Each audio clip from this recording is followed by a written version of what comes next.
ನಮಸ್ತೆ ಗೆಳೆಯರೆ. ಯೂಶಲಿ ಪ್ರಾಣಿಗಳಿಗಾಗ್ಲಿ ನಮ್ಗಾಗ್ಲಿ ಕೈಯಲ್ಲಿ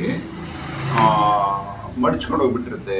ಕೈ ಆಕ್ಟಿವೇಟ್ ಇರೋಲ್ಲ, ಕೈಯಲ್ಲಿ ನೋವು ಕಾಣಿಸ್ಕೊಳ್ಳುತ್ತೆ, ಕಾಲಲ್ಲಿ ನೋವು ಕಾಣಿಸ್ಕೊಳ್ಳುತ್ತೆ, ಬಾಡಿಲೆಲ್ಲ ಕಾಣಿಸ್ಕೊಳ್ಳುತ್ತೆ.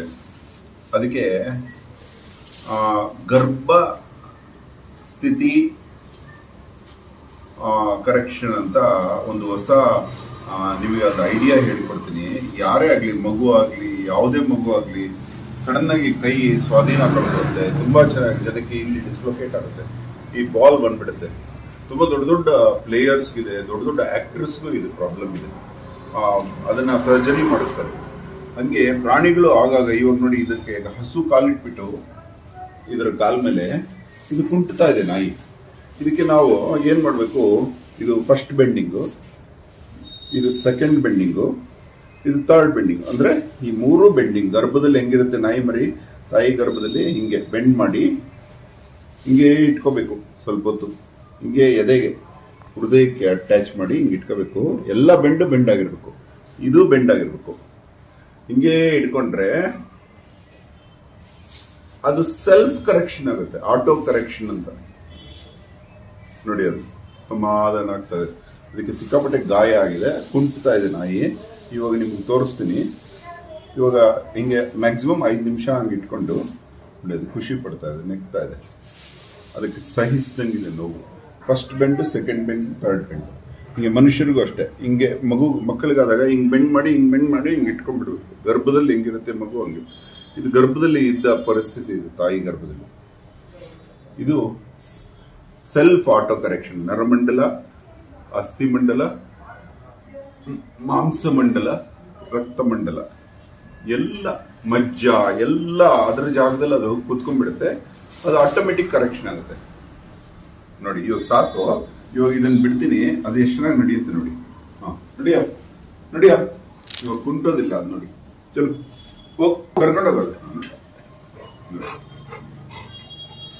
ಮತ್ತೆ ನೋಡಿ, ಆಲ್ಮೋಸ್ಟ್ ಕುಂತಾ ಇತ್ತಲ್ಲ, ಇವಾಗ ನಾರ್ಮಲ್ ಆಗಿದೆ. ಇನ್ ಸ್ವಲ್ಪ ಹೊತ್ತಾದ್ಮೇಲೆ ಮತ್ತೆ ಪಾಪ ಅದಕ್ಕೆ ನೋವು ಕಾಣಿಸ್ಕೊಳುತ್ತೆ.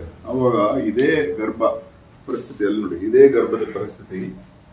ನಾವು ಜಾಯಿಂಟ್ಸ್ ನ ಮಡಚಿದ್ರೆ ಸರಿ ಹೋಗ್ಬಿಡುತ್ತೆ. ಇನ್ನಂತೂ ಪಾಪ ಹಿಂಗೆ ಕೈ ಎತ್ಕೊಂಡು ನಡೀತಾ ಇತ್ತು. ಇವಾಗ ನೋಡಿ, ಕರೆಕ್ಷನ್ ಆಗಿರೋದು. ನೋಡಿ ನಡೆಯೋದು. ನೋಡಿ ಹಸು ಕಾಲಿಟ್ಟಿದೆ ಅಂದ್ರೆ ಯಾವ ಲೆವೆಲ್ಗೆ ಅದಕ್ಕೆ ಇದ್ರದೇ ತರಲೆ. ಇದು ಹಸು ಹತ್ರ ಹೋಗಿ ಟಾರ್ಚರ್ ಮಾಡ್ತು. ಅದು ಸುಮ್ಮನೆ ಹಿಂಗೆ ಕಾಲಿಟ್ಟಿದ್ದಕ್ಕೆ ಇದಕ್ಕೆ ಹಿಂಗಾಗಿದೆ ನೋಡಿ. ಅದಕ್ಕೆ ಮಕ್ಕಳಿಗೆ ಹಿಂಗಾದಾಗ, ಯೂಶಲಿ ನಿಮ್ಮ ಮಕ್ಕಳಿಗೆ ಹಿಂಗಾದಾಗ ಹಾಸ್ಪಿಟ್ಲಿಗೆ ಓಡ್ತೀರಿ. ಅದೇ ಹಾಸ್ಪಿಟ್ಲಿಗೆ ಹೋಗೋ ಬದಲು ನೀವು ಈ ಮಡಿಕೆ ಮೂರನ್ನು ಚೆನ್ನಾಗಿ ಹಿಂಗೆ ಇಟ್ಕೊಂಡು ಮಗುನ ಹಿಂಗೆ ಅಪ್ಕೊಂಡ್ಬಿಡಿ. 10-20 ನಿಮಿಷ ಇನ್ನೂ ಇಟ್ಕೊಳ್ಳಿ. 1 ವರ್ಷದ ಮಗು, 2 ವರ್ಷದ ಮಗು ಫುಲ್ ನಾರ್ಮಲ್ ಆಗಿಬಿಡುತ್ತೆ. ಮತ್ತೆ ಹಿಂಗೆ ಬಿಟ್ಟ ತಕ್ಷಣ ನಾರ್ಮಲ್ ಆಕ್ಟಿವೇಟ್ ಆಗುತ್ತೆ. ತುಂಬಾ ಜನ ಮಕ್ಕಳಿಗೆ ಸ್ವಾಧೀನ ಕಳ್ಕೊತಾರೆ, ಕೈ ಎತ್ತಕ್ಕೆ ಆಗಲ್ಲ. ಯಾವಾಗ ರಕ್ತ ಸಂಚಾರ ಪರ್ಫೆಕ್ಟ್ ಆಗುತ್ತೆ ಹಿಂಗೆ ಇಟ್ಕೊಂಡ್ರೆ.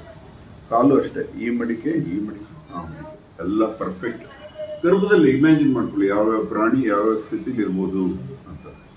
ಎಲ್ಲ ಬೆಂಡಿಂಗ್ಸು ಸ್ಕ್ವೀಸ್ ಆಗಿರುತ್ತೆ ಗರ್ಭದಲ್ಲಿ, ಸ್ಟ್ರೆಚ್ ಆಗಿರಲ್ಲ. ಯೋಗ ಅಂದ್ರೆ ಸ್ಟ್ರೆಚಿಂಗ್, ಅಂದ್ರೆ ಸೆಳೆತ, ಚೆನ್ನಾಗಿ ಸ್ಟ್ರೆಚ್ ಮಾಡೋದನ್ನೇ ಯೋಗ ಅಂತಾರೆ. ಯೋಗದಿಂದ ಸ್ಟ್ರೆಂತ್ ಬರುತ್ತೆ. ಈ ರೀತಿ ಮಡಚುವಿಕೆಯಿಂದ ನವನವೀನತನ ಬರುತ್ತೆ. ಎಲ್ಲ ನಮ್ಮ ಕೈಲೇ ಇದೆ. ಆಕ್ಚುಲಿ ಇದನ್ನ ಡಾಕ್ಟರ್ಸು ಆಕ್ಸೆಪ್ಟ್ ಮಾಡಿದ್ದಾರೆ. ಈ ಒಂದು ಆರ್ಥೋಪೆಡಿಕ್ ಇಂಡಸ್ಟ್ರಿ ಕೂಡ ಇದನ್ನ ಆಕ್ಸೆಪ್ಟ್ ಮಾಡಿದೆ, ಈ ಪರಿಸ್ಥಿತಿನ. ಅಲ್ಲೇನಂದ್ರೆ ನಿಮ್ಗೆ ತೋರಿಸೋದಿಲ್ಲ ಡಾಕ್ಟರ್. ತೋರಿಸದೆ ಮಗುನ ಹಿಂಗ್ ಮಾಡ್ಬಿಟ್ಟು ಸರಿ ತಗೊಂಡೋಗ ಮಗುನ ಅಂತ ಹೇಳ್ಬಿಡ್ತಾರೆ. ಇವೆಲ್ಲ ಅಜ್ಜಿ ವಿದ್ಯೆಗಳು, ನಮ್ಮ ಪುರಾತನ ಜನರ ವಿದ್ಯೆಗಳು. ಧನ್ಯವಾದ. ಅಹೋರಾತ್ರ.